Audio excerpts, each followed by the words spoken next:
I just wanted to say goodbye to my mama and Jamie since we never got the chance to. I was so used to you guys always being here to the point that I never once thought to imagine y'all not being here. I didn't have a single clue how much I needed y'all until now. For James, thank you for all the life lessons you taught me and for being the best bonus dad ever. Your heart will finally be healed in heaven and neither of y'all will be in any pain anymore. Although that gives me so much comfort, your fight was not supposed to end there. Although there's nothing we can do to bring them back, we still have control over how we treat people with us today. Therefore, when someone tries to tell you anything, no matter how important it could be, just listen, because you never know when it's somebody's time to go. You could say goodnight and wake up a few hours just to find out they aren't there, despite their joy and their love. So just listen and never take a hug or anyone or anything for granted and love with all that you have in you like they did. 932, be advised. The complainant's stepdad are just standing on CPR. Purpose of cardiac arrest. Complainant's advising that the mother and the stepfather are called to the touch. They think they're beyond CPR and doesn't see anything around them that's suspicious. Law enforcement is en route with you. 5 dispatches. 2 people down at the location. That's 10-4. I'll be under his phone. 49 display. Just so I'm clear, we got 2, 1 on 9D, same address. That's 10-4. What was the numerics again? 531. 49 dispatches. Anybody else at the residence? Can you have them wait outside? You guys have them wait outside? Yes, ma'am. 10-4. Location of this, obviously, we're in North California. Kristen Brock was 41 and her husband James was 45. They were shot to death, their bodies discovered by their youngest child, who was just 5 years old. Police say the 5-year-old alerted her 16-year-old sister, Sarah Grace, and that Sarah Grace called 911. The responding deputies found no signs of forced entry, no signs that anything had been stolen from this rural home, just one slightly open door and 2 bullet-riddled bodies. The double murder stunned the small community in Carroll County. Between them, this couple had 7 children, and they were loved and respected and active in their church. And while police searched for their killer, their daughter, Sarah Grace, was sharing her grief on social media.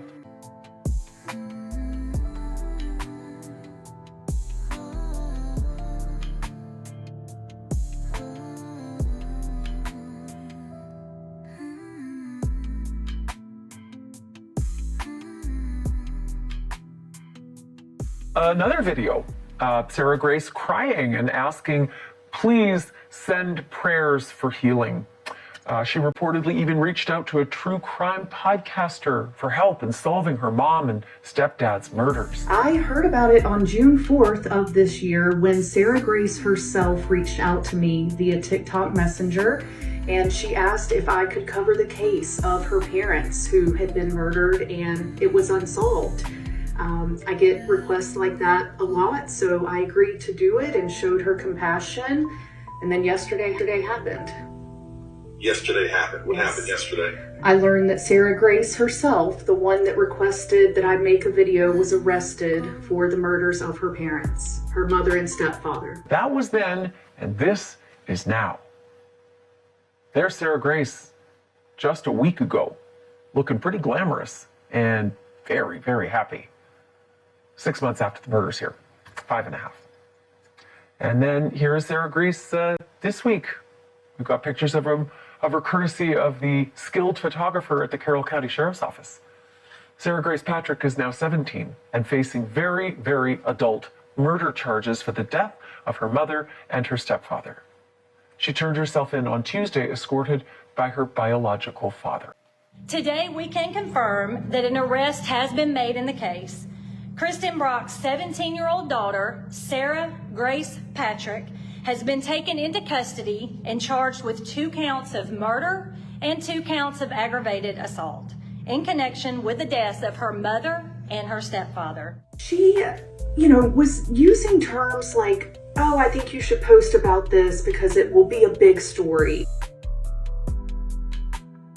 From the very moment the 911 call was received, a relentless investigation began, one that would span months, consume thousands of man-hours, and require the full weight of the local and federal law enforcement agency partnerships.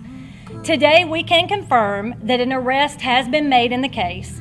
Kristen Brock's 17-year-old daughter, Sarah Grace Patrick, has been taken into custody and charged with 2 counts of murder and 2 counts of aggravated assault in connection with the deaths of her mother and her stepfather. At what point did investigators begin to focus on her as the suspect? So I believe in the beginning of any case, everyone's a suspect. Sarah Grace Patrick's grandfather, Dennis Nolan, says he is standing behind his granddaughter. Back in February, just days after the crime, Kristen Brock's father, Dennis Nolan, offered a $5,000 reward to find the person responsible, calling whoever did this cold-blooded. But now that his granddaughter has been arrested, and despite the Carroll County Sheriff's Office claiming they have a mountain of physical and digital evidence tying Sarah Grace to the unaliving of her mother and stepfather, Dennis Nolan says he is standing behind his granddaughter. He said he wants to see the evidence against Sarah before he changes his mind. Sarah's grandfather, Dennis Nolan, spoke to News Nation's Alex Capriello. Well, it's hard to make any judgment at this point. They have to release the evidence, and I don't understand what evidence they have. I think most of it, from what I understand, is circumstantial. And, she's my granddaughter. I have to stand behind her. And she swears her innocence. He was asked if he's spoken to detectives. Oh, yeah. Yeah, I've talked to them at length. And they don't release any information. If they had something concrete, they would have arrested her a whole lot sooner. I mean, why wait months after everyone's sort of on hold and waiting to see what evidence they have for saying that Sarah did this? I just can't imagine her. I mean, she's a sweet young lady. She's always been, a wonderful little girl. What can I say? I just can't imagine her doing such a horrific thing, especially to her mother. She and her mother were very close, and they were doing great at that time. They had a great relationship. He was then asked about their past conflicts. Mother-daughter always have their disagreements, but, nothing serious. I just don't know. I know James had a very, strange past, that he was a convicted felon, and I think at one time was part of a motorcycle gang. He was asked if James' past needed to be looked into. I reflected that to the detectives early on. I said, I wonder if this is, James' past and coming back to haunt him. He was asked if he's had a chance to speak to Sarah Grace. Right after she was in jail, she called me. Of course, she was very upset. I mean, she always looked to me more as a father figure. She was begging for me to help, and I explained to her there's nothing I can do at this point. Her one phone call went to her grandfather. Yeah, she was very upset. I mean, she just was begging, please help me get out of this mess. And I told her just to do what they say and be cooperative, and we'll do what we can. Police have said they have a mountain of evidence against Sarah Grace. Charging her is not something they would take lightly. Yeah. Well, their answer to me was, she's the only one who could have done it. I said, well, what proof do you have? And he said, well, I can't tell you that, but I could just say that she's the only one who could have done it. James Brock spoke out in an FB post. Sarah was recently arrested for taking the lives of her mother, Kristen, and stepfather, James, back in February. Tristan Brock is understandably angry. He writes, "For all of those that don't know, my father, James Brock, was unalive back in February due to an ignorant POS. I've been really quiet and staying off social media for obvious reasons, like the media and all the misconstrued BS going on right now. But I can't continue to sit here and deal with all of the anger and sadness in my heart while in the background people are saying such rude and disheartening things about my father. My father at heart was a good man, but he, like everyone else, made mistakes. But in the end, my father was a changed man who cared nothing for his past transgressions, but for his family and becoming the man he was when he died. He had a huge heart and would give you the shirt off his back. He loved jelly roll and riding motorcycles. He was hard-headed. He gave you a hard time and taught you the right way to do things because he cared. He didn't take disrespect and would knock you if you tried. He was a badass, but also an emotional person. And a lot of people don't know this, but my father was given not long to live due to his heart. He had a device implanted in him and lived off of batteries. He was awaiting a transplant before he was taken from this earth, but that never stopped him. He worked like a dog and even steam cleaned his entire church. Point is, he never stopped working or caring despite the challenges life had presented him. He was a good man and a great father, and I don't appreciate people who think they are so smart and know everything, slandering his name, all for a psychopathic child they have never met. The police haven't even released all the details yet, so stop pretending you know what is going on. You're all effing have nothing better to do with their lives than to profit or be entertained off the loss and heartbreak of others.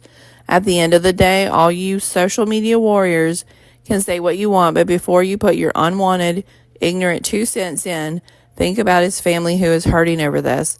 Think about his 5-year-old daughter, my sister, who is going to be effed up for life after she found her lifeless parents unalived in their own bed by none other than her own sister. Have a shred of decency in your lives for once. This isn't some effing sitcom or true crime documentary. This is someone's father and mother. I'll never be able to talk to my dad again or go fishing or ride motorcycles or just to be able to sit with him again. Instead, now I have a box of ashes that sits in my house, haunting me with the memories of our past. I'm so angry and I don't know how to feel about any of this, but I do know I don't appreciate you effing half-brain dip commenting and turning this into a TV drama. That's just my 2 cents, and anyone who doesn't agree or like what I have to say can F off. No one cares about how you feel. F all of you and have a great day. It hurts to know that somebody would walk in their house and if it was of natural causes, you would maybe feel differently, but to go this way, it's really tough. His 5-year-old granddaughter woke up to find their bodies. She went into the bedroom, and because she, I guess, assumed that my daughter Kristen would have been up by this time, and she went to wake her, and she grabbed her hand, and she said her hand was ice cold, and looked a little further and realized that she was deceased, and she dialed 911. Nothing in the house was missing, and there was no sign of a break-in. There was something they wanted in the house, they could have taken it, and they probably would never woke up. But for some reason, they wanted them dead. And I want to know why. Carroll County deputies remained at the house trying to piece together who did it. He told me they're going to, if they have to turn over every blade of grass in the yard, they're going to do that to find something to go by. Now, months later, his granddaughter, Sarah Grace Patrick, has been arrested and charged for the crime. Despite this shocking turn, Dennis Nolan says he will stand behind his granddaughter as this legal process plays out. Hello, YouTube. Today is July 12th, Saturday. I hope everybody is having a great weekend. Wow, what a story that came about, right? So we'll have to keep an eye on this story. At least I'm going to. I'm very interested to see the mountain of evidence. I find it so tragic and terrible that if these allegations are true, that she did that and left it to her 5-year-old little sister to find her parents. How cruel. The next clip of videos that we're going to watch are another, I guess you would say, a spiraling into an unaliving. That's why we're calling this episode TikTok Tragedies. Let's watch. And again, prayers to all the victims and the families and the communities and anybody affected by these terrible crimes. I'm just sitting at this park right now.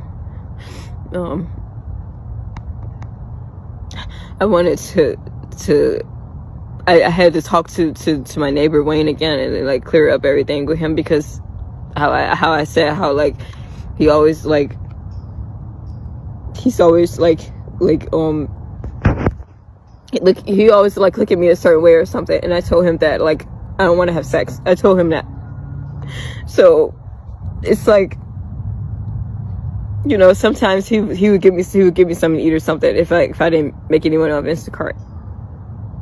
I get that, but I told him like I don't want him thinking that that I owe him that just because he do that for me. Sometimes I want him to think that I owe him sex. So now, like, after I told him that, it's like he's been crying and crying and telling me he think I use him, dismissing everything that I do for him and did for him, dismissing the fact that he had this condition that he'd been going through for a long time and nobody can help him but me. I helped him get through it, and I cook, and you know, I don't have a lot of money, but I still make money at work, but you know, I don't have a car right now. I'm still working to get in a car, and he feels like I owe him sex, and now he's mad and crying and trying to make me feel guilty. I need to just calm down. I'm gonna be okay. I'm playing my peaceful music so I don't have to listen to you doing this, and you're interrupting my music, calling my phone. Please leave me alone.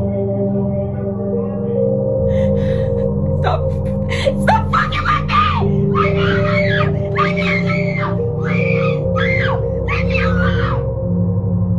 Please! Please leave me alone! I don't want any sex with you! I don't want any sex! Stop! I really don't want sex! I don't want any sex with you! Okay! Okay! Thank you! I'm playing my peaceful music so I don't have to listen to you doing this, and you're interrupting my music, calling my phone. Please.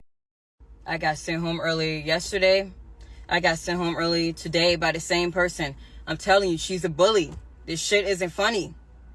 She needs to understand that just because she's a mother and got children doesn't mean that she can come in this store, you know, disrespecting people, talking to them like everybody's beneath her. She has no respect.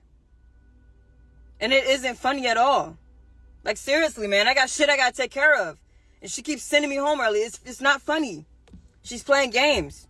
And then all day, throughout the day, she keeps sending her little racial shit. And then throughout the day, she keeps on, like, putting negative energy in the air, talking about people, gossiping about people.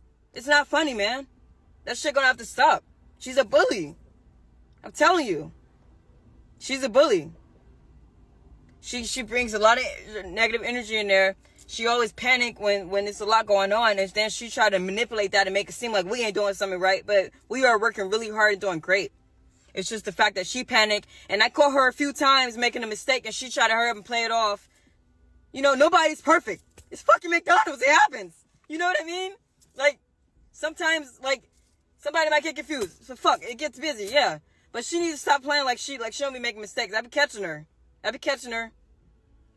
So all that animosity and shit that she keep putting in the air and stuff, then trying to tell me I'm always snapping on people. No, that's false. No, I don't snap on people. I don't go in there doing that. I tell her, no, I make peace. That's what I'm doing. I've been creating peace. So all that negative energy that she's bringing in there and trying to manipulate it, no, that's going to stop. All that negative shit she's saying about, you know, her personal life, all of that. No, she's bringing all of that in there and then playing games saying she want to take her belt off and beat somebody. Y'all act like my kids in here. No, we ain't your kids. Respect us. Stop talking to us like that. That shit is crazy. I'm telling you. But to get sent home 2 days in a row, man, and I came in on my off day to make up my time, and she still sends me home early, it's not funny. Somebody gonna have to do something about that. It's not funny. It's not fair. It isn't funny at all.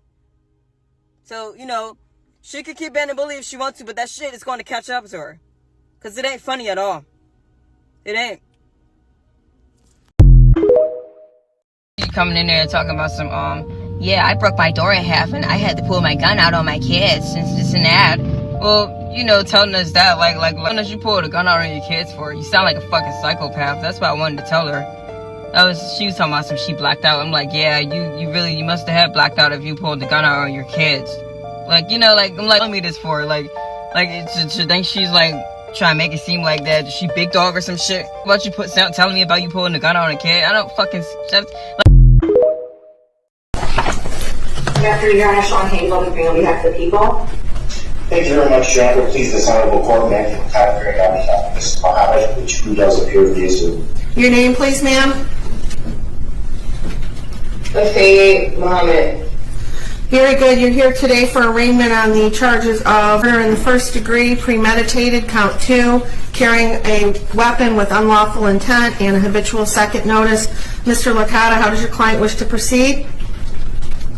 Thank you very much, Your Honor. At this time, my client is asking the court to enter a not guilty plea. This matter set for a probable cause conference of a preliminary exam. I have advised my client of her rights, as well as the charges against her and the potential penalties. We are ready to proceed on those grounds. Very good. Ma'am, do you understand the nature of the charges against you to your satisfaction after talking to your attorney? Yes. Very good. I will go ahead and enter a not guilty plea on your behalf. Are you requesting a court-appointed attorney? Yes. I will appoint an attorney to represent you. We'll set this matter for a probable cause conference on July 23rd, 2025 at 1 p.m. The preliminary examination will be on July 30th, 2025 at 1 p.m. As to bond, Mr. Licata. Thank you very much, Your Honor. Just briefly, my client is 26 years old, does live in the great city of East Point. Your Honor, my client is a high school graduate. In fact, is actually was taking some online classes for college for a physical therapy degree. Your Honor, there are some disturbing facts in this particular matter, but there are facts that haven't been brought out yet, and my client is extremely anxious to have those facts brought to light during the pendency of this case. She was in an extremely abusive relationship that was not only mental but physical, that involved alcohol issues, which is where the habitual second stems from, and her prior record. Your Honor, my client is a helpful person. She's a giving person. She's actually is credited with saving a life because of a 60-year-old who had skin cancer that she may go to the doctor to find out that that's exactly what it was, and that person is doing extremely well right now. I understand the facts that have been laid out today in the warrant. To review the charges and the circumstances surrounding this case, the defendant is facing various serious charges, including in the first degree, which is one of the most serious criminal offenses in our state, carrying penalties up to life without parole. Additionally, carrying a dangerous weapon with unlawful intent further underscores defendant's potential threat to public safety. Defendant has a prior criminal record out of Virginia for malicious wounding. It was actually felony malicious wounding that was reduced to unlawful bodily injury concerning a stabbing, and that is what gives rise to the habitual second. And in determining bond, the court must look to the factors outlined in Michigan Court Rule 6.106. Number 1, the seriousness of the offense and the danger posed to the community. The charges here involved a violent crime with a weapon, indicating a substantial risk to the public. The court finds there is a significant threat to public safety, and therefore the bond must reflect that risk. Number 2, the weight of the evidence against the defendant.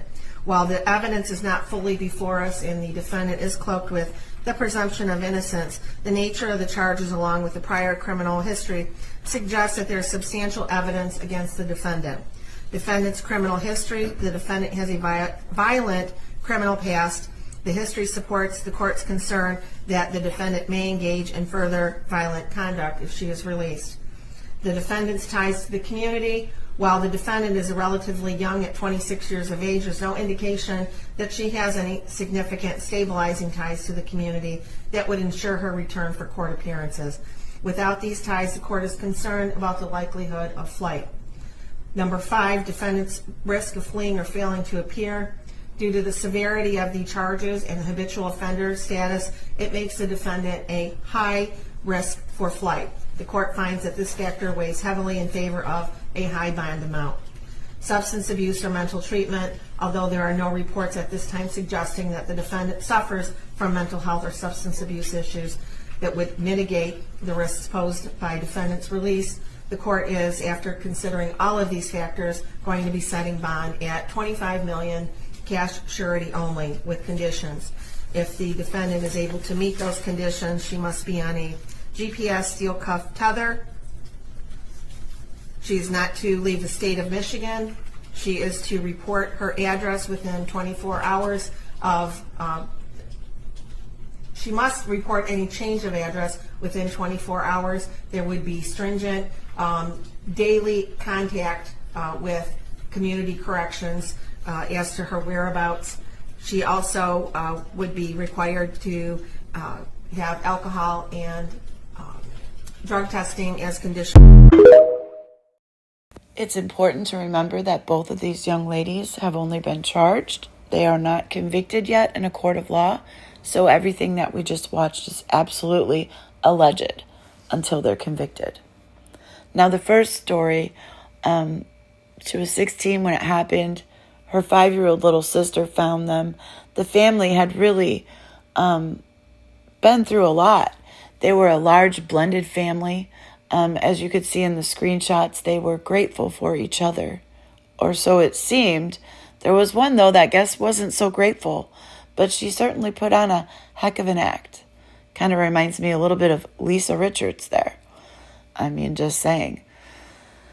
So she went on to create her TikTok persona and, gaining sympathy for this terrible tragedy that had happened to her family. Meanwhile, the whole time, she's the one that allegedly possibly could do it. I mean, they said that they have mountains of evidence, including digital, DNA, all of these things. And when you look at the case, there's just a small door opened. Nothing was taken. Nothing was disturbed. Just the parents shot. Just absolutely tragic. And she went on to graduate high school. She went on dates. She did all the things. All the things. Watching, her brothers and sisters struggle with the loss of their parents. So I will absolutely be keeping my eye on that case. I would like to know, first of all, the evidence and the motive, why. The dad had made it through addiction and all kinds of things. And it's just sad to see that they had, triumphed over so many struggles to have their own, it was a stepdaughter to the dad, but,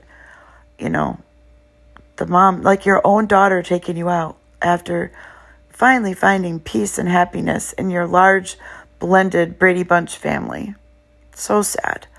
So we'll absolutely be keeping an eye on that story. I want to know why. Now, the last one we watched was also a good example of this young woman I just put a couple of her videos up, but she has quite a few where you can tell she was spiraling, with mental illness issues. She was being harassed or felt that way, being harassed by her neighbor who would help her with food, and then he would want payment. That's so sad. That's so sad that people are being treated that way, but it's not surprising. What is surprising is her reaction to her manager sending her home 2 days in a row. Absolutely tragic. And her bond is huge. So looks like she will be in there until, the court decides if she's guilty or innocent. Wow. So I hope you guys enjoyed a little real life content here. Yeah. I'm going to keep my eye on these. Let me know what you guys think in the comments. Did you like the video? Did you not? What do you think about what you saw? I can't imagine the pain that everybody feels when this happens, but my goodness, you find out that your 17-year-old granddaughter, oh boy, just a mess. And as far as the McDonald's one, I mean, that manager went to work and didn't come home. And neither did the girl that did it, you know? It's sad what this world has come to and how violent it has gotten. And it just doesn't get any better. Seems like it just gets worse and worse. So if you see somebody having a tough time, you know, give them a smile. Maybe check in on them, see if they're okay. You never really know what anybody's going through, and you might be a smile to save someone, literally. Thanks for watching, everybody. I'll catch you on the flip side.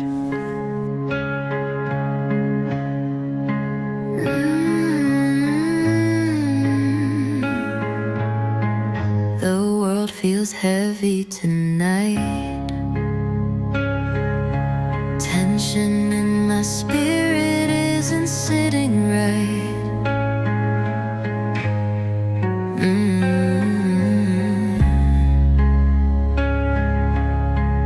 Missiles flying oceans away. Tears for the innocent lost today.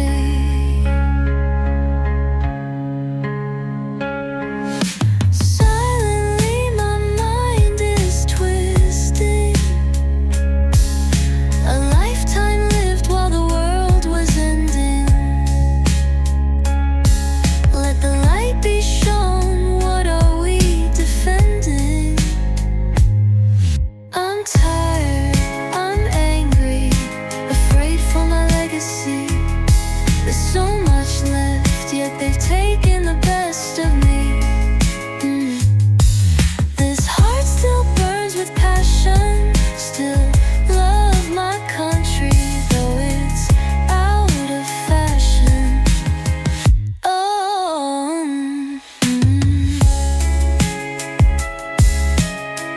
The world feels heavy tonight.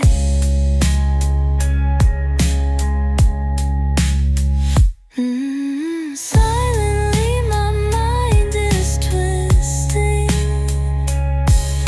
A lifetime lived while the world was ending.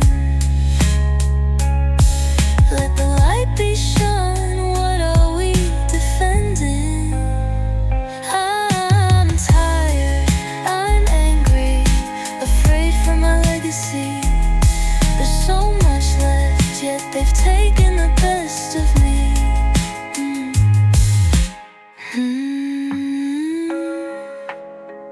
The world feels heavy tonight. Hold me tight one more time.